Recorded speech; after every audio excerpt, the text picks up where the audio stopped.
Less than a week after being knighted by the Queen, Australia's king of retail malls, Frank Lowy, is abdicating this throne, selling his stake in his international empire to European giant Webale Rodamco. And his timing is impeccable. Retail malls are by no means dead, but the economics of running them is changing thanks to growth in online shopping. Around 2009, the legendary investment adage went something along the lines of, if you invested $1,000 when Sir Frank floated Westfield in 1960, you would be worth about $148 million. But if you invested in Westfield 18 months ago, you would have lost money even if you accepted the $10 a share offer now on the table. In the same way retail has been disrupted by the internet, Lowy the Westfield landlord has already started to feel the same pressure. The landlord is no longer at the top of the food chain, and the legendary tough treatment Westfield dished out to its retail tenants is changing. Instead it is giving way to retailers like Solomon Lew and many others who are closing stores unless rents are renegotiated. Ultimately the power continues to shift to the customer, who gets to choose whether they shop in a physical store or with plenty of internet-enabled transparency, which gives them the ability to minimize the price they pay. This is a style of business that will suit Lowy. For more than 50 years, Lowy was the innovator in retail property.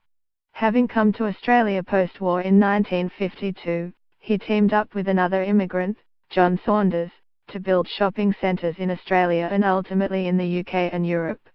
It was the combination of the smarts, toughness, entrepreneurship and hard work that took them from rags to riches. He certainly fathered the retail mall model in Australia. And he made himself and his family billionaires, placing them in the upper echelons of the richest in Australia with an estimated wealth of $8.2 billion. Most of Westfield's retail centres are at the higher end of the market that has weathered the internet better than strip shopping or smaller, more regional/suburban shopping centres. And their ability to weather continued digital disruption should be enhanced by the type of massive consolidation. The larger company that will emerge from the takeover of Westfield will span 27 of the world's biggest and wealthiest markets. And it has already identified €100 million of cost-cutting measures. But it won't have a Lowy around the board table or in its management ranks. Lowy says he will retain an investment, but it will be a small percentage of shares on issue.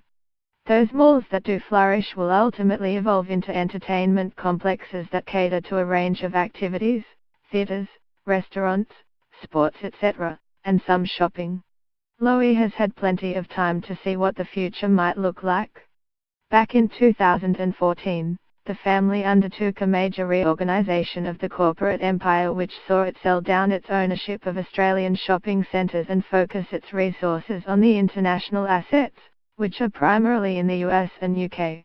The Australian business is now called Skidder and the family owns only about 4%.